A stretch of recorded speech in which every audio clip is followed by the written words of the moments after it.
Hai, selamat datang di channel Kisah Horor dan Kriminal, tempat di mana kisah-kisah nyata yang mengejutkan dan penuh pelajaran hidup diangkat menjadi sebuah cerita. Pada episode kali ini, kita akan mengangkat sebuah kisah tragis yang terjadi di Jambi. Gara-gara tergiur oleh harta korban, seorang pria yang suka open BO pun memutuskan untuk membuat wanita cantik yang disewanya kehilangan nyawa. Bahkan, hal itu dilakukannya dengan sangat sadar. Bagaimana kejadian kejam dan mengerikan itu terjadi? Mari kita ikuti perjalanan kelam ini. Sebuah rumah kosan di Jalan Kasuari, RT 7, Kelurahan Pakuan Baru, Kecamatan Jambi Selatan, Kota Jambi, tiba-tiba geger. Ketenangan yang selama ini tercipta tiba-tiba pecah akibat kematian sosok wanita muda cantik bernama Resti Widya. Wanita usia 30 tahun ini ditemukan telah menjadi mayat di dalam lemari kosnya pada Rabu, 25 September 2024 malam.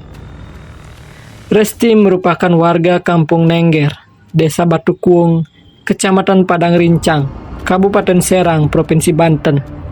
Dia merantau ke Jambi untuk bekerja.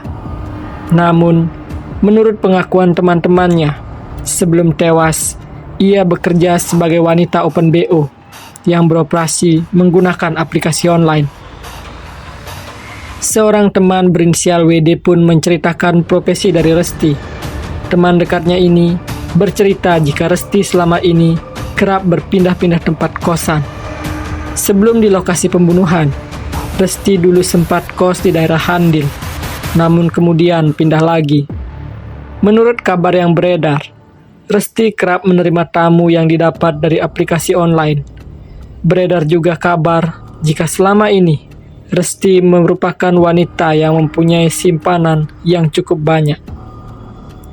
Pekerjaan Resti sebagai open BO ini juga dikuatkan saat ia berkomunikasi dengan ibu angkatnya sebelum kejadian berdarah itu.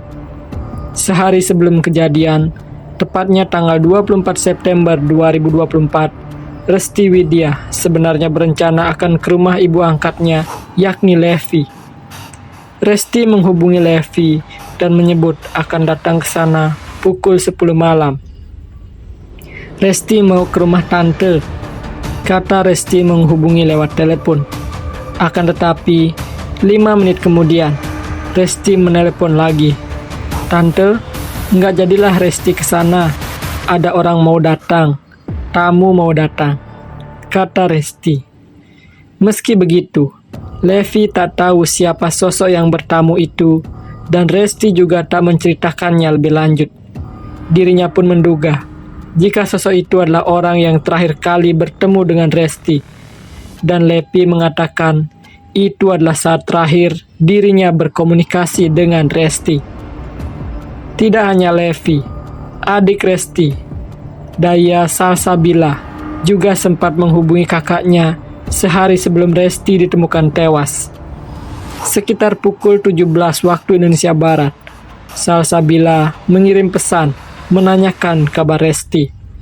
Namun, pesan itu baru dibalas pada pukul 19.30 waktu Indonesia Barat.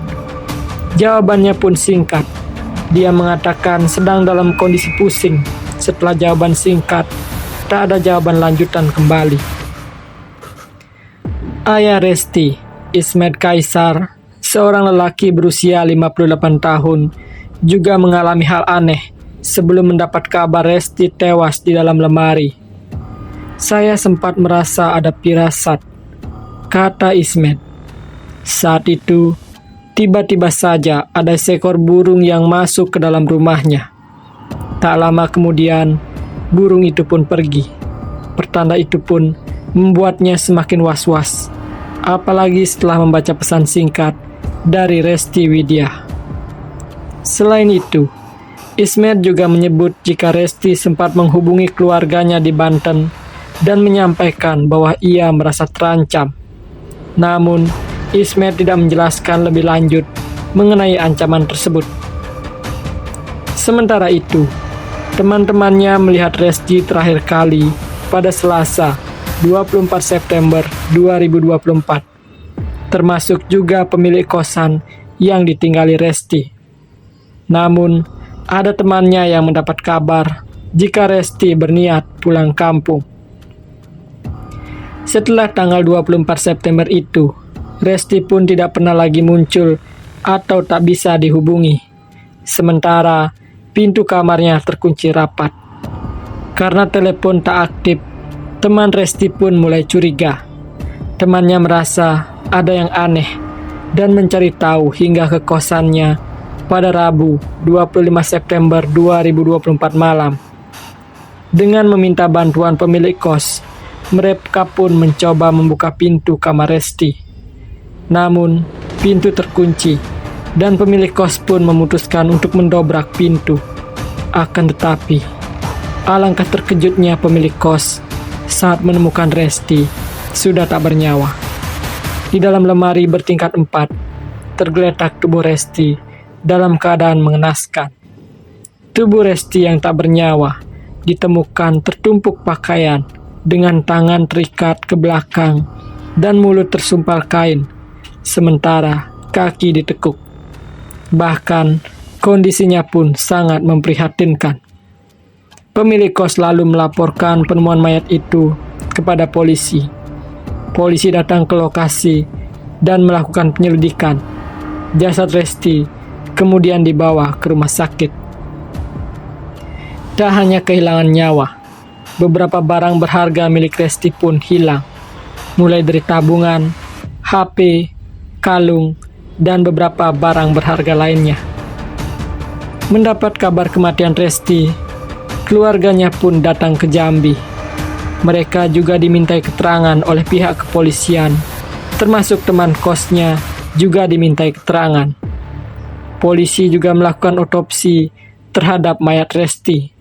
Dan dari hasil otopsi jenazah, diketahui jika Resti Widya meninggal dunia disebabkan karena batang lehernya patah. Polisi melakukan pengembangan, bahkan sampai memeriksa 12 orang saksi.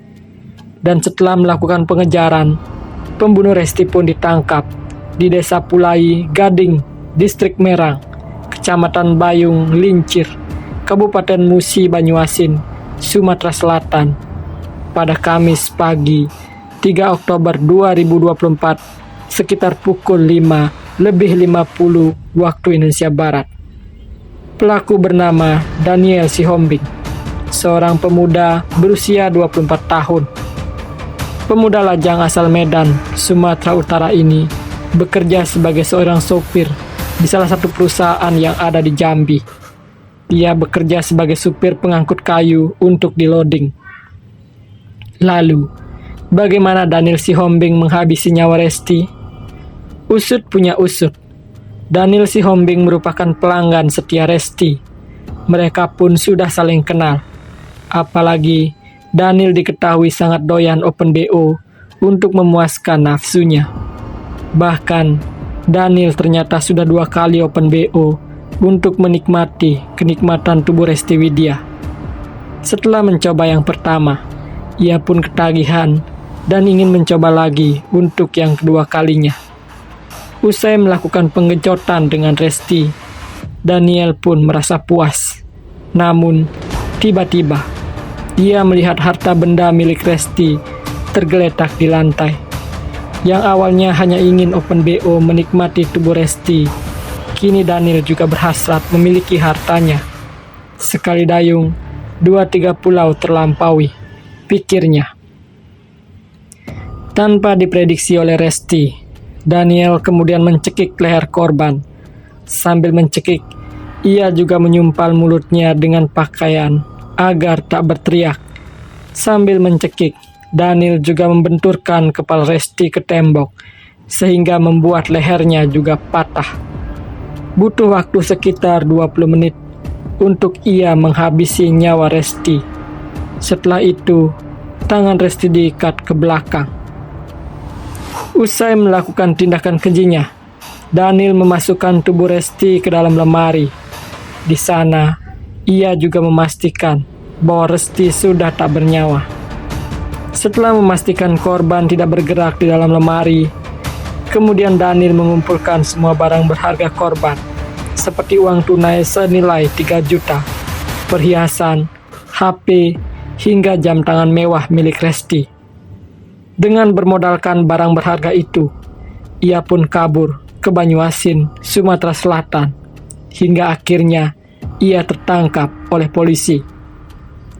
Karena perbuatannya yang sadis, Daniel dikenakan pasal 338 Junto 365 KUHP. Ia terancam hukuman 15 tahun penjara.